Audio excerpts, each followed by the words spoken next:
Hey, happy Thursday. Things just keep getting better, don't they? It's a better day every day. I'm glad to spend a little time with you today. I'm glad you're with me. I guess that's what I'm trying to say. So come on in for a moment. Just spend a moment or two and think about something kind of interesting, I think. Something stirred me today. It wasn't what I really planned to talk about today, but came to mind. So let me share it with you. It was early in the morning. You see, the dog goes with me on a walk most mornings. We leave the house a little after 5 in the morning, take a walk. So no matter what time of year it is, it's usually still pretty dark in the morning. And this morning it was, as usual, it was as dark as it could be outside. We usually don't see too many people. Once in a while, somebody leaving for work, or occasionally somebody else out for a walk, something like that. But mostly the houses are quiet, the streets are fairly empty.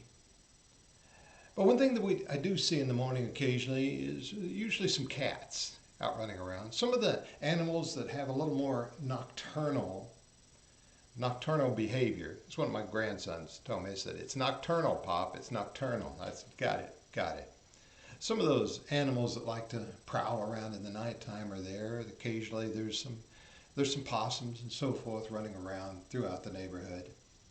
This morning was a little different though.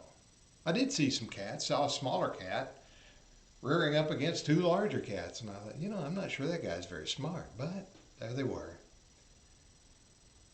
But at a different place on the walk, I came across a cat that took off running, and then I thought what I thought was a cat running in the direction. I thought that cat's running kind of funny, and he has the biggest, furriest tail, and the dog and I got a little closer, and my dog got pretty excited. It was kind of bowing up his back and rearing up, kind of bouncing around like he wanted to get over there and see what was going on. And took a few more steps, and I realized that wasn't another cat, unless you count polecats.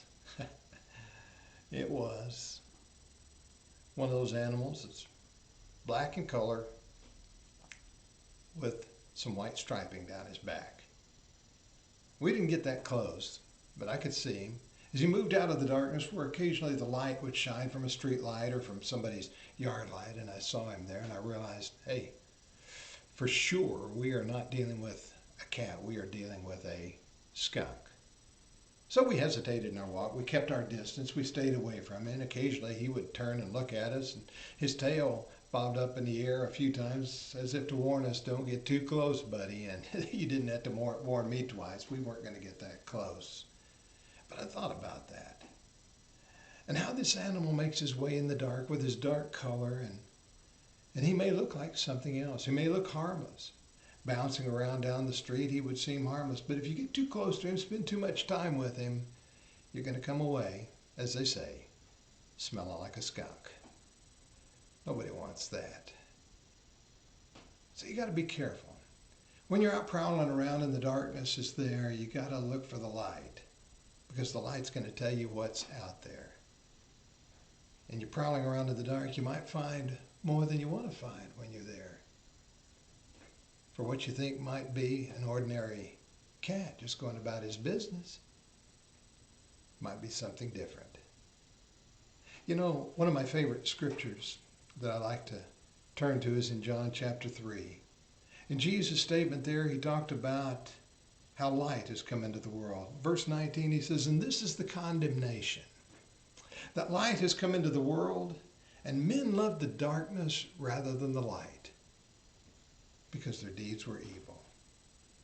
It's kind of that idea. When you're up to no good, you really don't like the light to shine on you. If you're trying to make people believe you aren't what you really are, you tend to not want to stay in the light, because too much light will show you exactly what is there and show you exactly for what you are. So, I guess the warning in all of this is look for the light. And when you're in the dark, watch out. Because what might seem to be a friendly neighborhood cat just might leave you smelling like a skunk. You want to be careful. I hope you get the illustration. I don't think it was too hard to follow. Make sure you know what it is you're dealing with out there. Okay? Men loved the darkness rather than the light because their deeds were evil. You got to look for the light. Let the light shine on them and see things for what they really are. It's a great Thursday for the light to be shining. The sun is out. It's a nice day. They say storms are ahead, but hey, right now it's a beautiful day, and I hope it's beautiful where you are as well. Enjoy your day, and thanks for being with me today, and we'll share some more as we get a little further down the road.